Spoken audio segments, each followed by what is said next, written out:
Abrir el turno de debate. Lo que sí os ruego que seáis breves para que podamos intervenir el mayor número de personas y comentaros que después, cuando termine lo que es la mesa redonda, hemos traído unas cosillas para comer y beber un poquillo y estáis invitados. Venga, pues quien quiera hablar que me levante la mano y yo lo acerco el micrófono.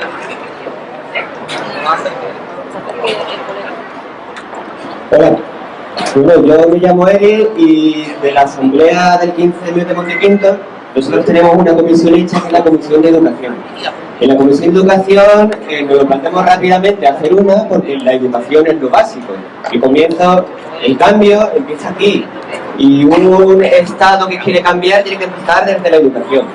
Entonces, en primer lugar, lo que queremos decir es lo contentos que estamos desde la Constitución del 15M de que nos sentemos para hablar sobre educación. Eso se tiene que hacer más.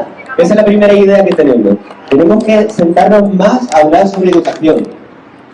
Hoy no se puede abarcar todo lo que se podría abarcar, porque nosotros tenemos que quedarnos un día y sentar a hablar sobre la escuela privada y pública. Tenemos que quedar otro día para hablar sobre la secundaria, otro sobre la universidad. Tenemos que quedar otro día para hablar de la comunidad educativa. Así que, muy rápidamente, voy a resumir lo que pensamos. Primero, ¿por qué nos hemos reunido hoy para defender la escuela pública? ¿Por qué defendemos la escuela pública frente a la privada? Pues por muchas razones. La razón fundamental es porque hay heterogeneidad. Porque en la pública hay de todo. En la pública van niños, padres y profesores de distintas ideologías y de distintas clases sociales y de distintos estilos de vida. Y eso crea conflictos que a su misma vez crea riqueza. Por ejemplo, antes el compañero habló, bueno, muchas veces se habla aprovechando que se ha hablado de la laicidad, ha hablado que en la escuela pública ha dicho una cosa muy interesante, que es que todas las ideologías y todos los credos se respetan por igual. Yo no estoy de acuerdo. Yo no estoy de acuerdo porque yo añadiría otra cosa. Yo creo que en la escuela pública todas las ideologías y todos los credos se cuestionan por igual. Eso es la escuela pública. Un sitio donde yo llego, expongo mi credo y al exponerlo en la universidad se pone a debate. Y yo aprendo y los demás aprenden de mí. Yo voy a poner un ejemplo muy sencillo. Yo soy maestro de educación especial y he trabajado desde infantil hasta secundaria. Y en infantil, cuando llega un niño a la escuela, viene con la idea de casa de que es el niño más guapo del mundo. Pero cuando llega a clase, y después de pasar el primer trimestre de clase, se da cuenta de que a lo mejor es el niño más feo de Europa y Norte de África. Ahí ya hay un conflicto y ahí hay aprendizaje. Entonces el niño ya ahí aprende. Eso es lo que pasa en todos los ámbitos del aprendizaje en la pública. Y jamás podrá pasar en la privada. Jamás. No podemos caer en el error de pensar que en la privada hay más calidad. ¿Calidad desde qué punto de vista? ¿Desde un punto de vista académico? ¿Desde un punto de vista humano? No. Por eso tenemos que defender la pública. Segundo, se ha hablado de la educación secundaria. Ahí es verdad que está el agujero negro de la educación española. Tenemos que quedar otro día y hablar de los institutos, e ir a los institutos y hablar sobre los contenidos que se están enseñando en la secundaria. ¿Son realmente útiles? ¿No son útiles? La formación del profesor. En secundaria cada vez hay menos maestros y más profesores. Hay más académicos que se le pone delante de un grupo de niños adolescentes y no saben cómo actuar. De forma que muchas veces se ponen a la defensiva, los padres no saben actuar con ellos, etc. Hay que quedar otro día para hablar específicamente de educación secundaria. La universidad, hay que quedar otro día para hablar de la universidad. Yo universidad he puesto, la palabra que he puesto ha sido dinero. En la universidad, dinero. Y la universidad, bueno, yo no voy a extenderme mucho, pero me gusta tanto, en primer lugar me gusta, y yo quiero agradecer a los profesores que se reúnen para hablar de la universidad. Y luego me ha gustado mucho lo que han dicho sobre el Banco Santander. Si os fijáis, vais a cualquier facultad de Sevilla, todas tienen una habitación, un habitáculo del Banco Santander. Tú si quieres hacer un aula, por ejemplo del 15M, tienes que pedir permiso y pasar una burocracia. Pero en todas hay un habitáculo donde está el Banco Santander, porque son quienes gobiernan. Y luego también hay que hablar otro día sobre la comunidad educativa.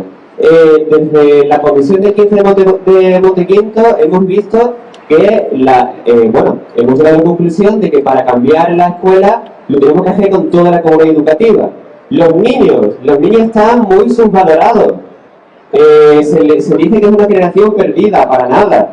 Se dice que es una generación que no tiene valores. Bueno, la nuestra los tiene. ¿Cuáles son los valores que tiene la nuestra? Los padres. ¿Saben los padres hasta qué punto pueden intervenir en la escuela? ¿Saben los padres los cauces de intervención que tienen en la evaluación anual, etcétera? ¿Los padres se sienten respaldados por los profesores? Los profesores se sienten respaldados por los padres. ¿Saben? Todos los profesores saben los cauces para trabajar con los padres. Hay escuelas de padres en Sevilla, en el barrio.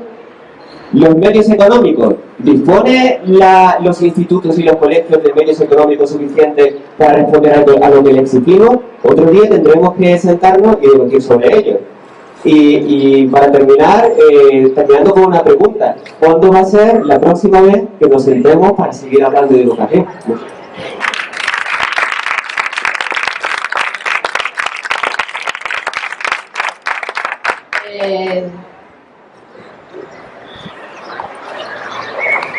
Hola a todos, yo soy alumna de universidad y también vengo de la rama de Magisterio de Educación Especial, y yo quería hacer una pregunta tanto para los de la universidad como para la primaria, porque he estado haciendo mis prácticas y yo he visto que falta vocación, realmente falta vocación a la hora de estudiar Magisterio, y es muy triste llegar con toda mi ilusión, llegar a un aula y ver que los profesores solamente quieren al final del día cobrarse un sueldo, irse y se acabó. Entonces creo que no es cosa, creo que es más cosa de la universidad, ¿no? ¿Cuál podría ser la medida de que estas personas antes de entrar en la carrera, pues que se viera que no es por nota, sino por vocación, porque realmente hacerlo? Entonces, a ver, ¿cómo me podéis decir vosotros cuál sería el modo de entrar a la universidad? No por un corte, no por una nota, porque eres el mejor, sino porque realmente quieres hacer eso, porque creo que con deseo y con ilusión es como se puede enseñar a transformar a los demás.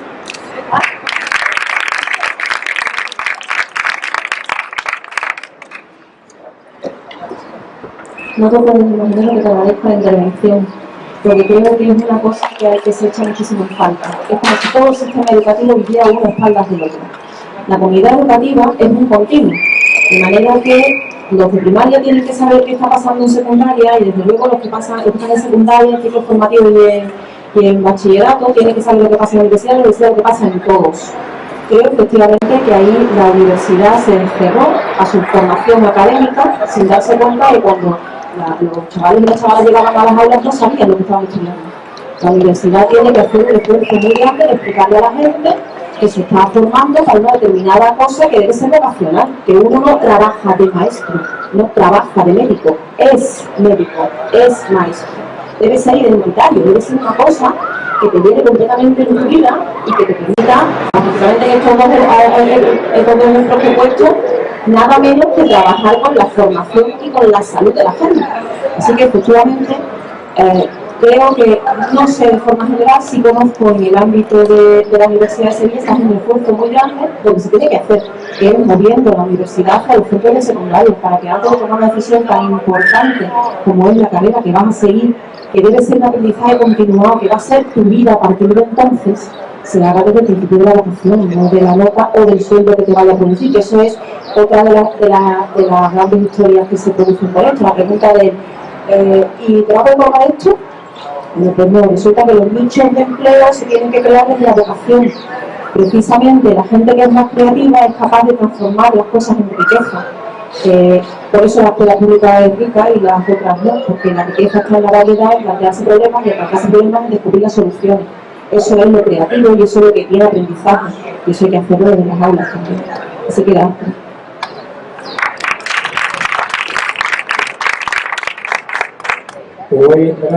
Antes de empezar estábamos hablando del tema este, de la escuela, este fue el que dice, hombre, cuando hay un buen grupo de profesores con voluntad y tal, eso funciona. Entonces lo que no funciona es el sistema, porque tenemos que esperar que se busque un grupo de personas que quieran, que sean capaces, que sean buenos profesionales. tiene que haber un sistema en el cual no tenemos que estar pendientes de que casualmente nos digamos cuánto que quedamos haciendo bien. El sistema tiene que garantizar ya esta profesionalidad. Y es lo que falta. Siempre en todos los sectores hay gente de los profesionales, hay flojos, hay inútiles porque no sirve, y hay lo que yo llamo, y que es la lacra de cada sistema, que es los mercenarios, los que van por cobrar, punto. Y mientras menos problemas tenga, yo voy a cobrar igual. Eso es lo que había que eliminar, y eso es el sistema que debe tener, valga a redundancia, un sistema de eliminación, vamos, porque claro, eso está bueno, si no ocurre, no nos deben en educación que estamos, pero eso ocurre en todas partes. Y lleva razón, habría que hacerlo, como y cuándo, no sé. Yo pertenezco a la asamblea del 15M de Montequinto también, como algunos compañeros de aquí. Primero, agradecerle el enorme trabajo que han hecho los compañeros de aquí de Dos Hermanas para preparar esto, y igual que hicieron hace aproximadamente un mes por la mesa de la enseñanza. Un trabajo loable, con la de seguridad, bueno, el tema es, ya con la moto no puedo,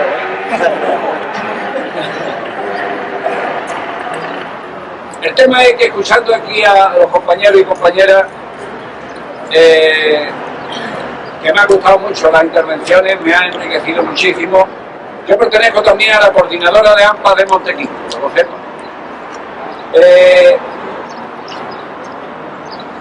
Llego a la conclusión de que efectivamente hay problemas, cada uno en su campo lo ha mostrado muy bien, también el compañero universitario del MAE,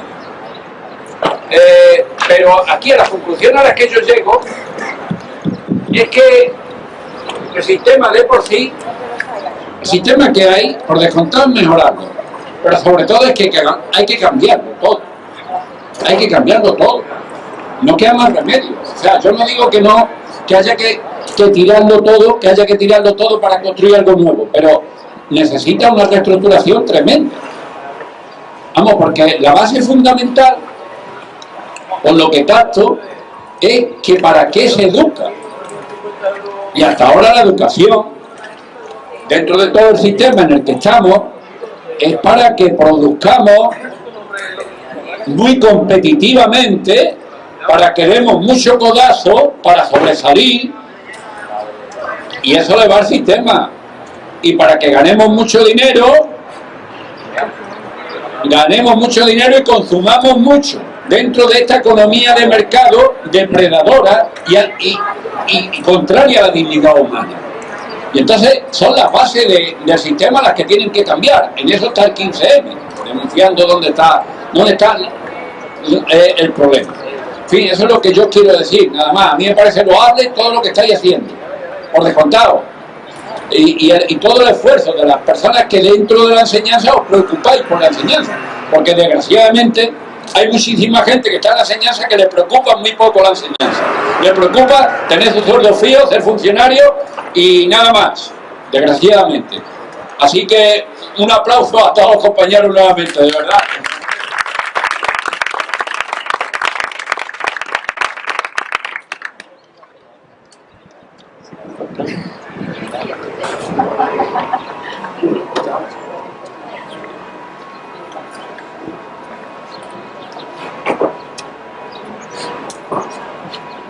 Bueno, yo no sé, yo soy una ciudadana de Dos Hermanas y socia de Sevilla Laica, pero bueno, estoy aquí en calidad de madre y de ciudadana.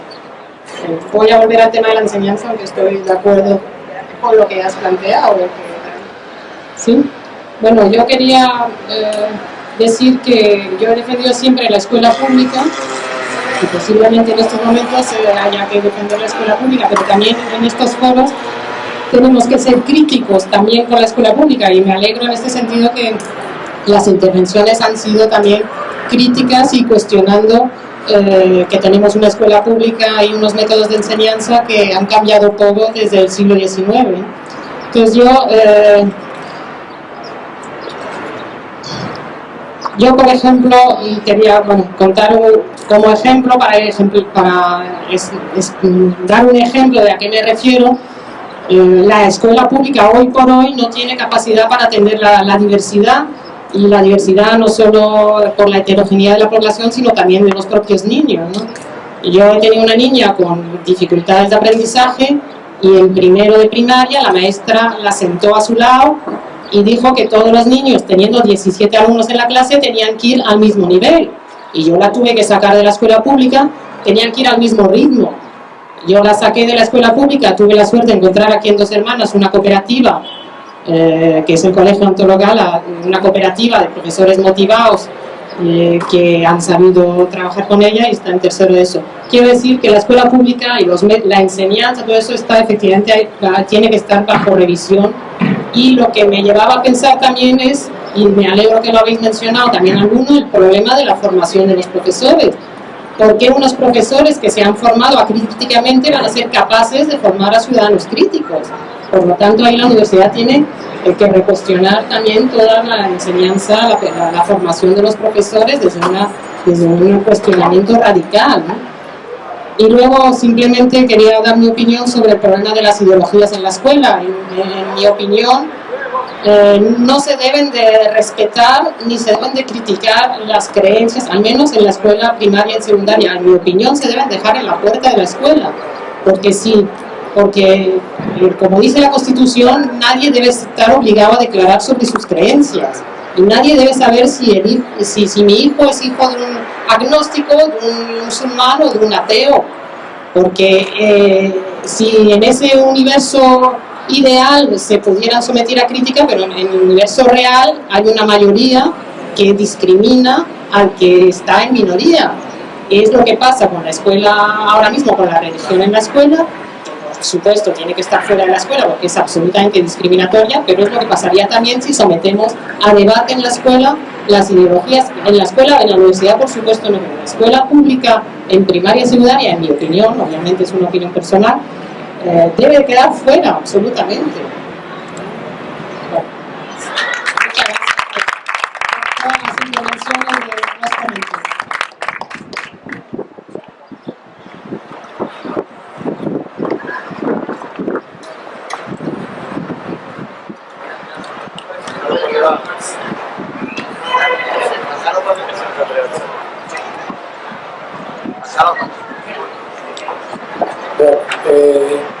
Vamos a ver, efectivamente lo que tú dices se debe a varias causas.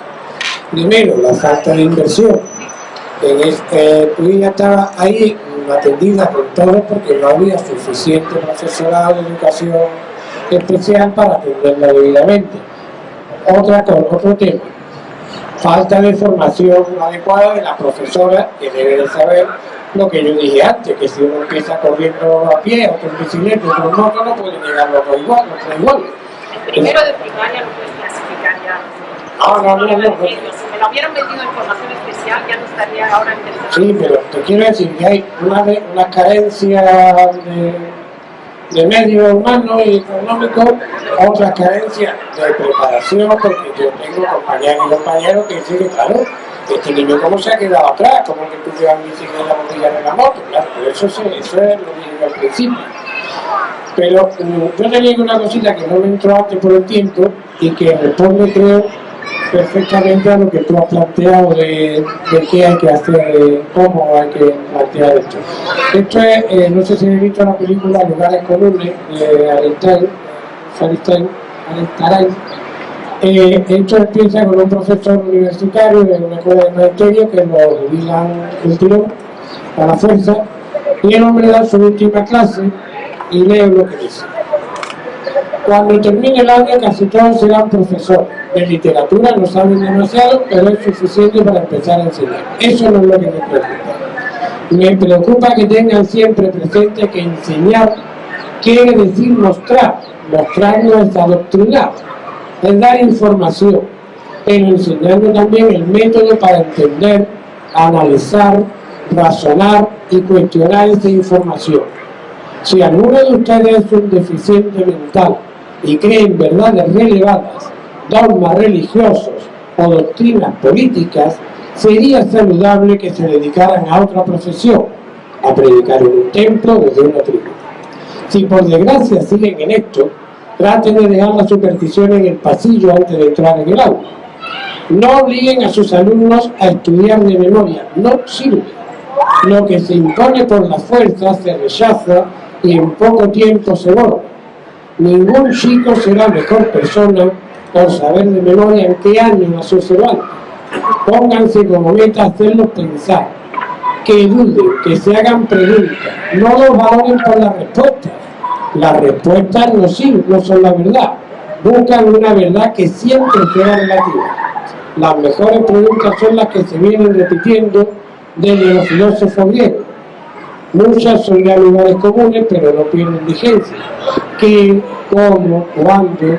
¿Dónde? ¿Por qué? Si en esto aceptamos también que la meta hacia el camino no nos sirve como respuesta. Describe la tragedia, pero no la explica. Hay una misión, un mandato que quiere que cumpla. Es una misión que nadie les ha dado, pero que yo espero que ustedes, como maestros, se impongan a sí mismos. Despierten en sus alumnos el dolor de la lucidez, sin límites, sin piedad. Yo creo que esto es lo que estoy planteando.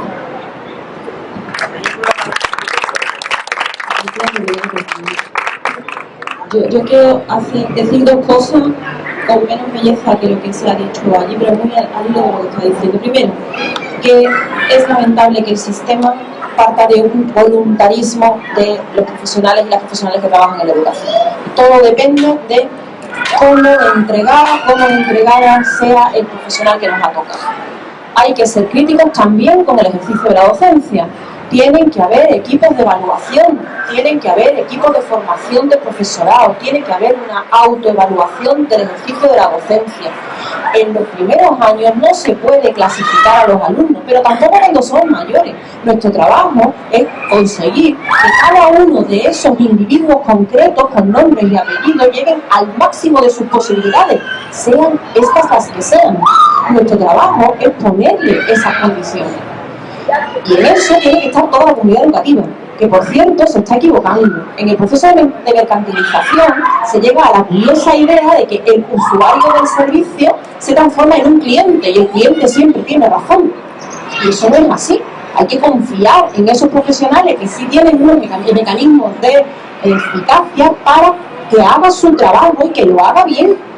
Entonces hay que trabajar en dos niveles. Uno, el de reconocer que el profesorado tiene que repensar su diseño.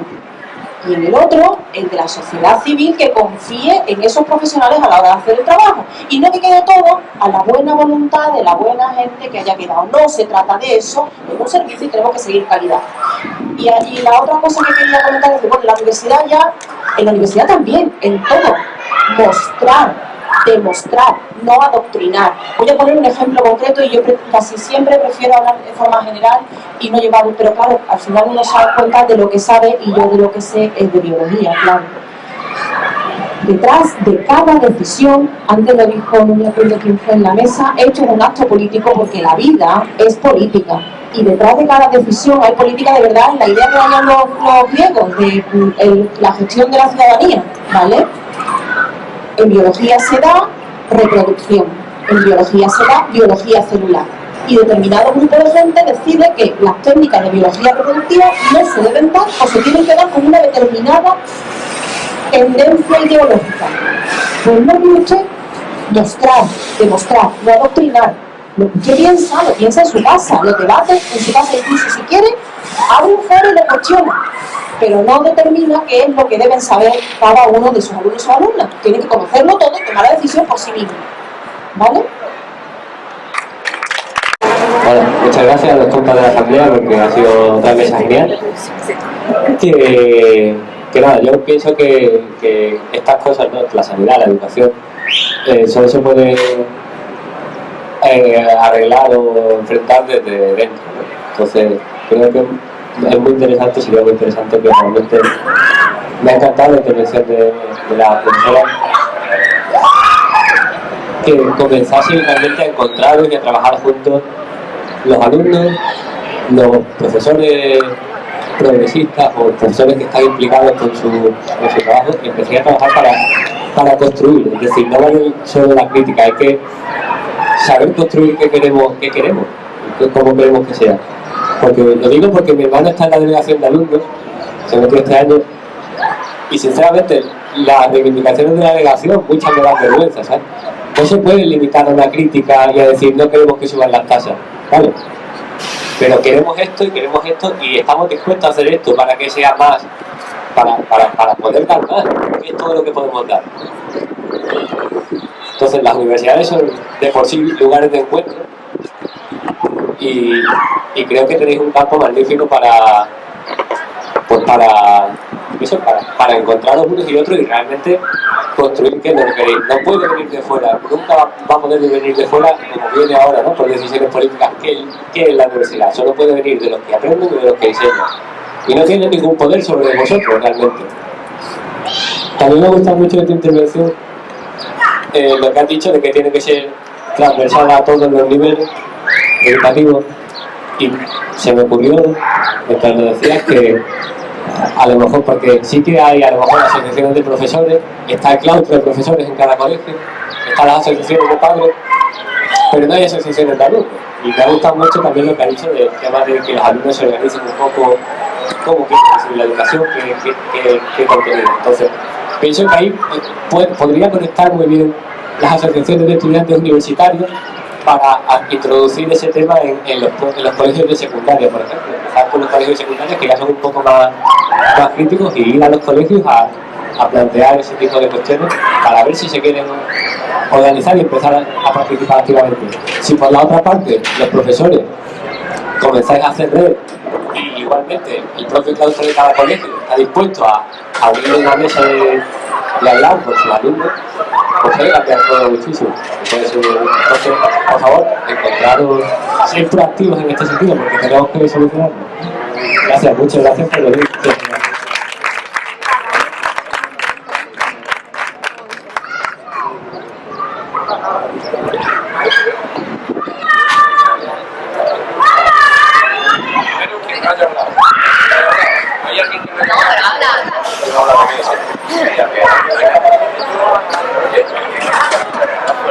Pero como yo tengo Ahora sí. Es que yo creo que lo fundamental que nos tenemos que preguntar es ¿para qué educar? Entonces los valores hasta ahora que la universidad está educando y en todo el ciclo de enseñanza desde pequeñito hasta arriba es en los valores de la competitividad. Y estamos viendo a lo que lleva la competitividad. Y hay que educar en otros valores, que son los de la cooperación, en la solidaridad. Porque este mundo de competitividad está acabando con el mundo. Está acabando con el mundo. Las últimas generaciones estamos acabando con este planeta. De tanto codazo. Y nos educa a que después entremos a trabajar en una empresa y seamos depredadores de lo que es el medio ambiente y de la dignidad humana también. Entonces yo creo que al margen del trabajo que hacen los compañeros, desde afuera, los padres, los ciudadanos, tenemos que decir ¿para qué la educación? ¿Para qué la educación? Entonces la educación fundamentalmente, y yo tengo hijos universitarios y en edad y en enseñanza media, y yo veo que no los educan en esos valores, que los educan en ser competitivos, y ser competitivos. Y así, desde luego, así vamos. Y así, a este punto ha llegado esta economía capitalista, al punto ya de que está acabando con el planeta y, de luego, por descontado, con la dignidad humana también. No se educa eso. En la mesa el tema, bueno, un poco al hilo de lo que decía Clara, ¿no? Del tema de la vocación, que si todavía en magisterio, a nivel de los maestros y maestras, lo podemos tener en cierta medida, quizá garantizado, llegamos a secundaria, llegamos a la universidad y realmente sabemos, porque es la realidad, hay algunas excepciones, pero la gente biología o que ha estudiado matemáticas o que ha estudiado, acaba siendo profesor de secundaria, bachillerato, ciclo formativo, no porque realmente esa es su vocación, sino porque no encuentra otra salida. Y realmente la gente que llega ahí llega después de un CAP que realmente no te forma verdaderamente, no es suficiente para ser profesor, y bueno, ha pasado unas oposiciones que solo ha cuestionado los contenidos que conoce. Entonces yo creo que ese es un gran fallo del sistema, ¿no? Y a nivel de universidad no digamos, la mayoría de los profesores, no todos, perdón, ¿vale? Pero muchos de ellos son investigadores y son docentes porque tienen que ser docentes, pero realmente su vocación es más investigadora, ¿no? Entonces yo creo que no sé cuál sería el sistema, pero el que tenemos no funciona. Entonces, para que secundaria, bachillerato, universidad funcionara a nivel realmente de cómo están haciendo su labor los docentes, debería cambiar el sistema para acceder a ese trabajo. No sé cuál sería el sistema, pero de luego el que tenemos no nos sirve, ¿vale? Y luego, por otro lado, antes del ratito que estuvimos antes, hubo un debate bastante interesante, que no sé si es conveniente o no, pero bueno, estuvisteis hablando sobre el tema de Bolonia y bueno, lo que realmente, los objetivos reales de Bolonia y en lo que se ha convertido en la mercantilización, ¿no? Entonces, bueno, me gustaría un poco que expresaréis porque creo que es interesante este trabajo.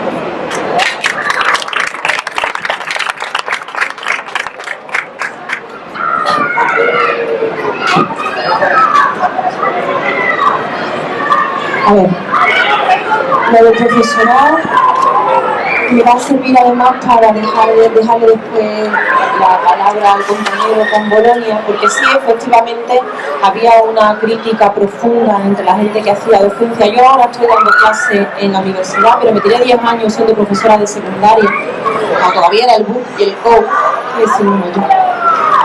Y efectivamente no tiene nada que ver lo que es dar clase en las aulas a adolescentes a lo que hacen luego en la universidad. Y es cierto que la mayoría aprendíamos por la vía de los pioneros, decía, a golpes. El CAP no funcionaba y entonces se planteó diseñar todo un sistema de especialización del profesorado que iba a secundaria. Son los MAES, los másteres de especialización en secundaria, que ya no son 6 meses de teoría, sino que se diseñaban con una parte práctica, con una tutelación. Luego se está empezando a pensar en que eso debería ser un sistema de ciclo de formación continua, de manera que en algún momento todo ese profesorado de secundaria tiene que reciclarse y volver a las aulas de la universidad. Es que te lo voy a poner fácil.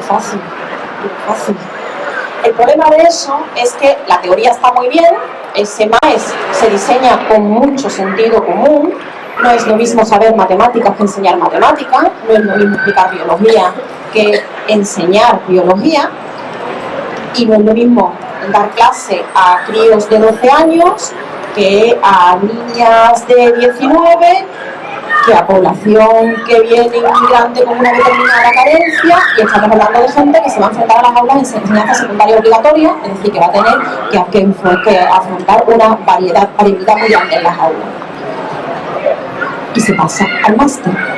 La idea era muy buena, la estructura era muy buena, de hecho se trasplanta al profesorado universitario, que efectivamente surge en gran medida del profesorado investigador, y aparece el plan de formación de profesorado, son los ayudantes, y decimos los ayudantes rasos en contraposición a los ayudantes doctores, que son aquellos que han leído las tesis doctorales. El ayudante raso da muy poquitas horas de clase, siempre bajo tutela de un profesor o profesora con experiencia. Se llama incluso el plan de protección del profesorado Nobel, para que la gente aprenda dando clase. La idea es muy buena, pero insisto, se ha traspasado al máster. ¿Qué significa traspasarse al máster? Pues lo que significa es, ahí alguien lo dijo antes, ¿cuál es el problema de la universidad? El dinero. El grado permite una profesionalización, pero no permite la especialización. Para especializarte tienes que pasar al máster. Es cierto que se ha hecho para que no sea muy grande el bloque, que estos MAES sean un poquito menos caros que el resto de los másteres, pero son el ejemplo paradigmático del ataque frontal a la enseñanza pública. Los másteres son la vía por la que de verdad se está privatizando la enseñanza pública. Es la vía por la que está dinamitando todo el proceso de formación superior. Que además encima aquí ya sí que la clientelización ha llegado a cotas insospechadas. De repente ha aparecido una figura que para el profesorado universitario era inexistente antes, que es la del señor, la señora que te viene al despacho y te dice: yo he pagado no sé cuántos miles de euros y quiero un título. ¿Lo mire usted? Usted es el usuario de un servicio y cuando yo emito un título, que es un título capacitante para todo el Estado español, para toda la Comunidad Europea, algunos como a nivel mundial, usted tiene la capacidad de hacerlo. Si no supera los mínimos, yo no puedo aprobarlo, porque no soy yo quien lo aprobó, usted quien lo aprobó. Pero como se ha mercantilizado y se considera un cliente, exige que se le apruebe, sepa o no dónde está el páncreas. Cuando yo quiero que me opere quien sea, ¿verdad? Espero que sepa dónde está el páncreas. Cuando quiero que me dé clase una profesora o un profesor, quiero que sepa atender las necesidades de mi hija. Cuando un abogado lleve mi caso, una abogada lleve mi caso, quiero que se sepa la legislación vigente. Y ese título le capacita. Así que yo no le puedo aprobar a usted, pague lo que pague. Lamentablemente, los másteres se están cristalizando en eso. El que paga tiene el título. Y eso nos deja a todos en una situación de indefensión brutal. Lo digo, te lo dejaba fácil.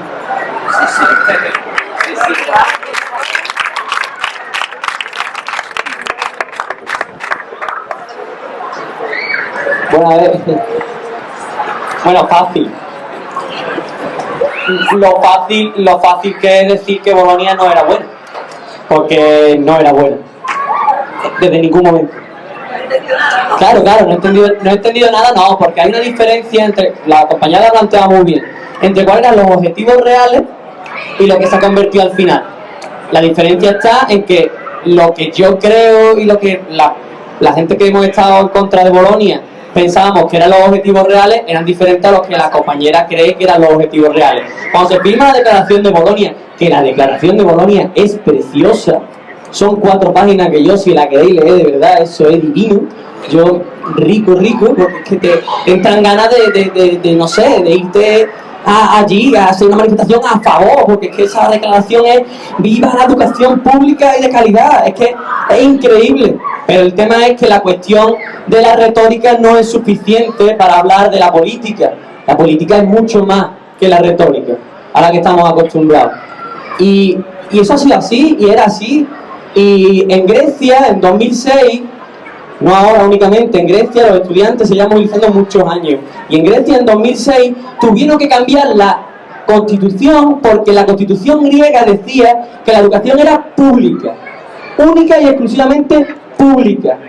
Y para la adaptación del espacio europeo de educación superior, tuvieron que permitir una reforma de la constitución para poder pasar al proceso de lo que aquí fue la LOU.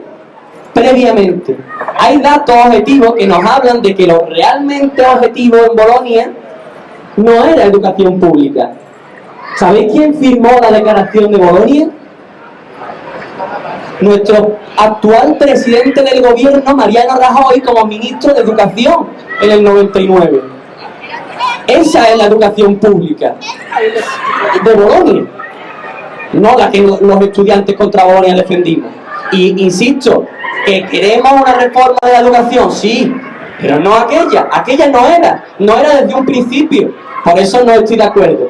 Después, si ya vamos a analizar las consecuencias, obviamente, claro, pero es que también decíamos entonces que el máster, esa formación para el profesorado iba a ser a través de máster, y no nos equivocamos. Un CAP que antes eran 300 euros, y en 3 meses... Bueno, podría no servir para nada, pero absolutamente de acuerdo contigo, no servía para nada. El de ahora tampoco sirve para nada y vale 1.700 euros. 1.700 euros. ¿Y el trabajo de los profesionales de qué? Bueno, yo no estoy, tampoco critiqué entonces el trabajo de los profesionales de entonces con el CAP, pero bueno, no vamos a entrar en una discusión de esto. O sea, que realmente... todas las reformas, todas las políticas que se llevan a cabo hay que ponerlas en contexto, hay que ponerlas en las motivaciones que las mueven. Es que entonces, bueno, claro, pues lo que si ya está, bueno, Mariano Rajoy, la reforma laboral es buena. Claro. Y si lee el preámbulo de la reforma laboral es bueno, pero si es que nos va a crear empleo. ¿Va a crear empleo? No va a crear empleo. Claro que no. Y sí, crea empleos en yo. Pues igual con Bolonia. Otras cuestiones que quería plantear. Bueno, y además, una cosilla, además del máster, otra cosa que teníamos apuntado y ahora que está lo de la reforma laboral.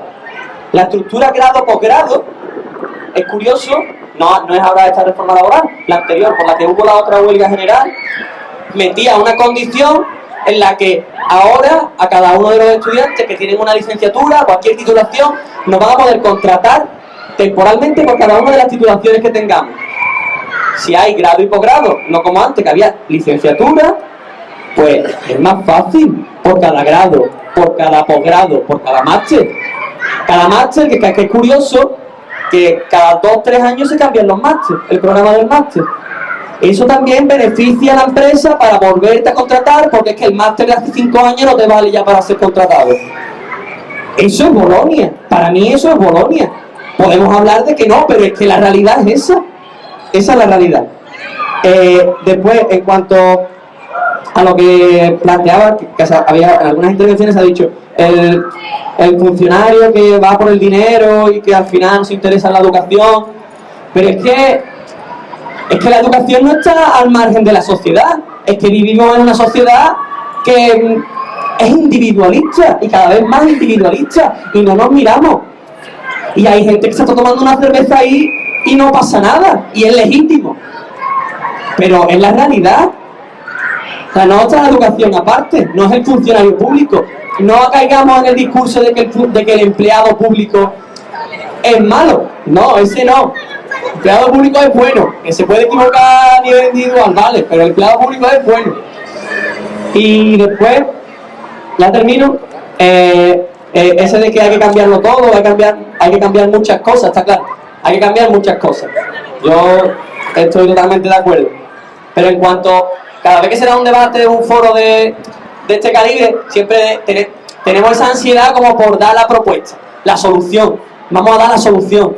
Si es que yo no digo que no demos la solución, al mismo tiempo habrá que hacer propuestas y demás. Pero es que creo que precisamente estamos en un acto que ha convocado el 15M de Dos Hermanas.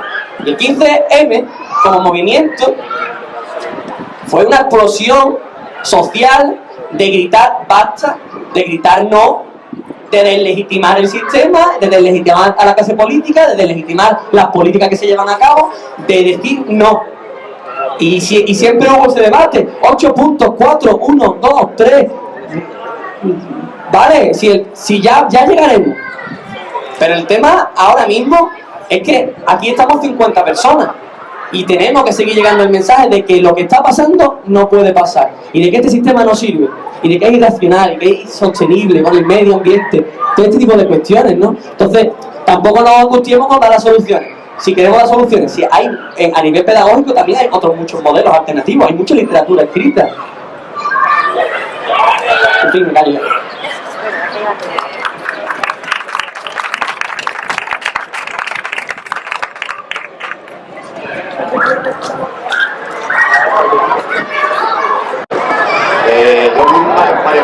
Dos preguntitas. Sobre el conflicto del gobierno central con el gobierno andaluz, en el tema de la convocatoria de las oposiciones, que no ha hecho oposiciones, que los interinos que es, yo sí no me oposición, yo tengo que hacer clase. Me faltaba política. Quiero preguntar sobre cómo lo ven ustedes con el problema que tiene el gobierno central, que he dejado de presentar convocatoria de exposiciones para los interinos y en Andalucía sí. Y he visto organizaciones en Sevilla sobre eso. Y tenía que preguntar a Leo si puede explicar algo, porque que me lo contó, no por motivos políticos, no quiere venir. Estamos muy judíos, que yo hablo con él hora y media. Yo estoy ya cansado ya, pero no viene. Porque ya sabemos que pertenece a un partido y no está bien visto que pertenece a un partido contra el problema de los niños en el instituto. ¿Cómo se llama? Gonzalo Nazareno, ¿no? Gonzalo Nazareno. ¿Sabe cuál es, no? Como cuenta usted, ¿no? Que es algo que yo. Y da la clase también a todos los maestros, en especial, muy especialmente a los maestros de los barrios marginales. Porque yo me imagino lo que tiene que pasar allí, vamos. Solamente eso, gracias. Vamos.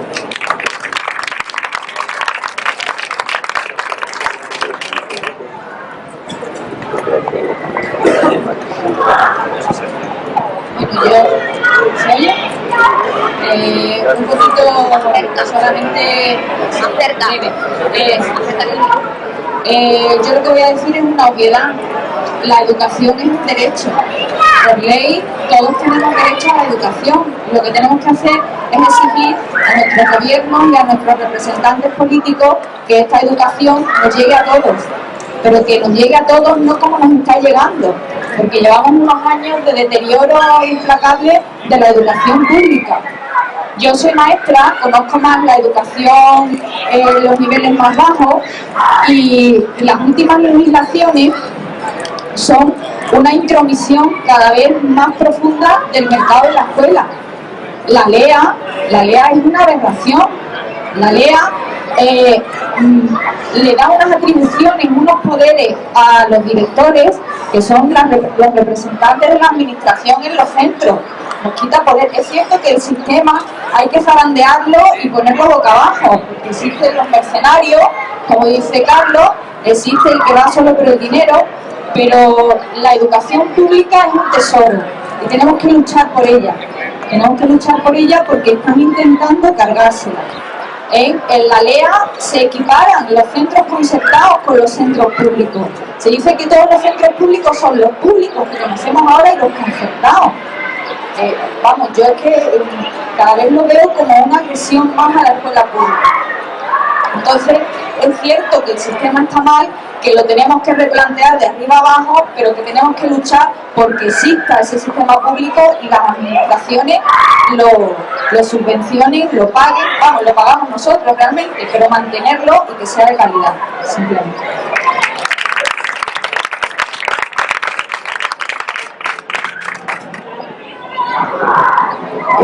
Yo la verdad es que algunas de las cosas que me habéis preguntado no sé cómo responderlas. El tema de las oposiciones, yo creo que es la última trifulca que está entre los dos partidos que tenemos como alternativa. Prácticamente yo no sé de qué son alternativas, porque en algunas cosas acaban haciendo lo mismo. Entonces, bueno, lamentablemente, pues, que jueguen con las ilusiones y con las motivaciones de unas personas que están intentando empezar una profesión y una carrera que a ellos les parece ilusionante, pues me parece lamentable, ¿no? Y ese tipo de cosas, cuando se habla de que la educación no debería estar en el juego político, pues yo creo que hay ciertas cosas que son tan importantes que no costaría mucho esfuerzo ponerse de acuerdo y no perjudicar a los niños que se tienen que educar, y no perjudicar a los profesionales que tienen que llevar eso adelante, y que tampoco importa mucho si se van a sacar 10 plazas más o menos, pero vamos a dejar a la gente tranquila, que se prepare sus oposiciones bien y que haga bien. Y sobre el problema que me has comentado del Instituto González Moreno, yo os voy a dar una respuesta pedagógica, que a lo mejor alguno puede que no me entienda, pero yo llevo tiempo luchando por estas cosas. Y creo que si que los ciudadanos, a mí lo que me preocupa, yo estoy encantado de poder estar aquí hablando de estas cosas, me ha encantado muchas de las cosas que habéis dicho. Y lo que tenemos que ser conscientes es que lo que ha dicho Carlos antes, que no solamente la escuela educa, educamos todos. La educación pública es cosa de todos nos tenemos que implicar. Nos tenemos que implicar en las asociaciones, participando como padres, asociaciones de alumnos, con todo lo que queramos, viniendo aquí a este tipo de actos. Entonces, yo con ese problema que no lo sufre, por desgracia, solamente ese instituto, sino que muchos más, es un problema causado por otro desencuentro entre el Ministerio de Educación y la Junta de Andalucía, nosotros lo hemos denunciado en una asociación, Redes, que tiene un boletín, y lo hemos sacado. Os hemos puesto en contacto para que vieran, hay más de 100 alumnos implicados, hay un montón de profesores implicados. Yo creo que también hay que darles la oportunidad de que sean ellos los que decidan si quieren venir aquí a plantear ese problema o no, que si quieren ir a la prensa a plantear ese problema o no. Y yo, la verdad, por un lado porque no me parece bien tener que ir interviniendo por nadie, por otro lado creo que tienen que hacerse responsables de ello, que tenemos que acostumbrarnos que la solución no nos la va a dar ningún político, ni nos la van a traer los Reyes Magos, somos los ciudadanos los que tenemos que cambiar las cosas.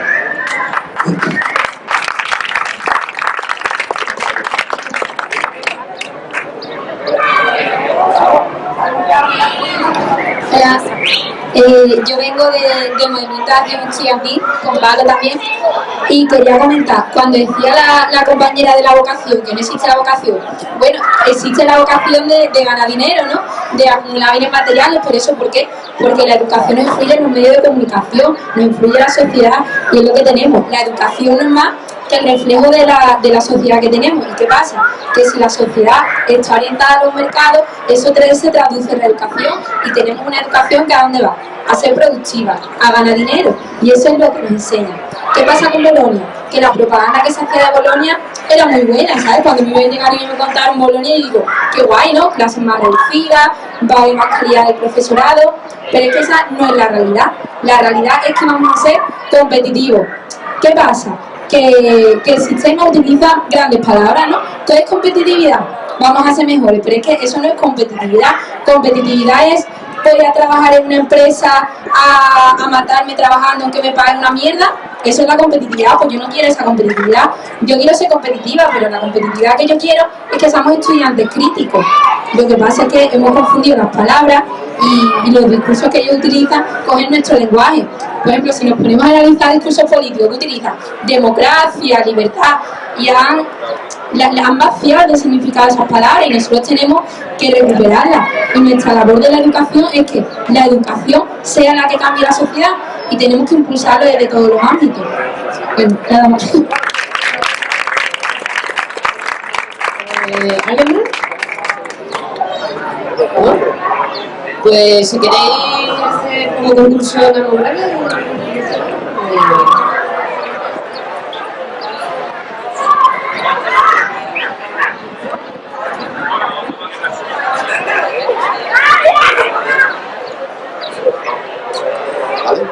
Solo alargar un poquito más la cuestión que contaba. Me parece del PSOE, como sea del PP, como sea de Escritura, como sea de UCD, como sea de una opinión, da igual. Yo lo que digo es que me han dicho: un proyecto presentado, que se enteran, el maestro este en cuestión, varios, se enteran un proyecto del gobierno central que va a dar un dinerito a quien los institutos que presenten unos proyectos y se aprueben. Total, el Gonzalo del Torrero lo presenta, 35.000 euros. Y el presupuesto del colegio que son 50.000, es un proyecto interesante. Para estudiar la fibra óptica, para la comunicación, porque es de informática. Total, que el proyecto se aprobó. Desde el gobierno central ha mandado dinero. ¿Ustedes lo han visto? Porque allí no lo ha visto nadie. No saben ni dónde está. Y hacía 3 meses este proyecto, o 2. Solamente eso. Pues ahora el compañero va a hacer un resumen de lo que se ha comentado en la mesa de hoy. Un resumen. Bueno, en conclusiones tenemos la importancia del entorno social a la hora de educar, el desprestigio existente a los profesionales de la educación, una escuela atrasada con un modelo del siglo XIX, la escuela pública tiene una ventaja y es que educa desde la diversidad, y el problema es que la educación está dirigida al acatamiento de normas. Nosotros tenemos que tener una conciencia y una responsabilidad frente a lo público para que esto sea posible y marche bien. Reivindicar contenidos que tengan relación con la realidad, porque solo así podemos formar ciudadanos libres. La figura del maestro es el gestor del conocimiento, puesto que, como hemos dicho, tenemos el conocimiento está a nuestra disposición cuando queramos. La existencia de procesos políticos que están sufriendo procesos político-económicos donde se está produciendo la precarización de la educación universitaria y una dependencia de la universidad pública frente a las empresas privadas.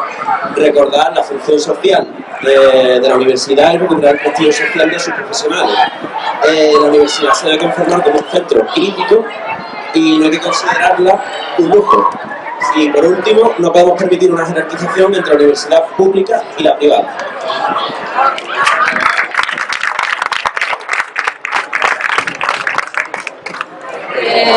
Antes de terminar, recordaros que el día 18 de marzo a las 5 de la tarde sale de la Plaza de España una manifestación contra la reforma laboral y demás, y que el día antes, el día 17, se celebra en Cádiz la Asamblea Ciudadana Constituyente, para que todos que podáis acudáis. Y nada, para terminar ya la mesa redonda, daros las gracias por haber venido a todos, a los ponentes sobre todo, porque ha estado muy interesante todo lo que habéis comentado además. Y nada, que tenemos ahí...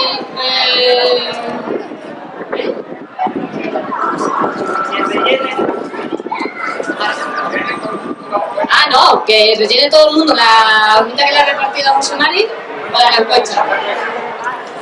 Y nada, que tenemos ahí unas cosillas para picar y para beber y que estáis todos invitados. Y muchas gracias por venir.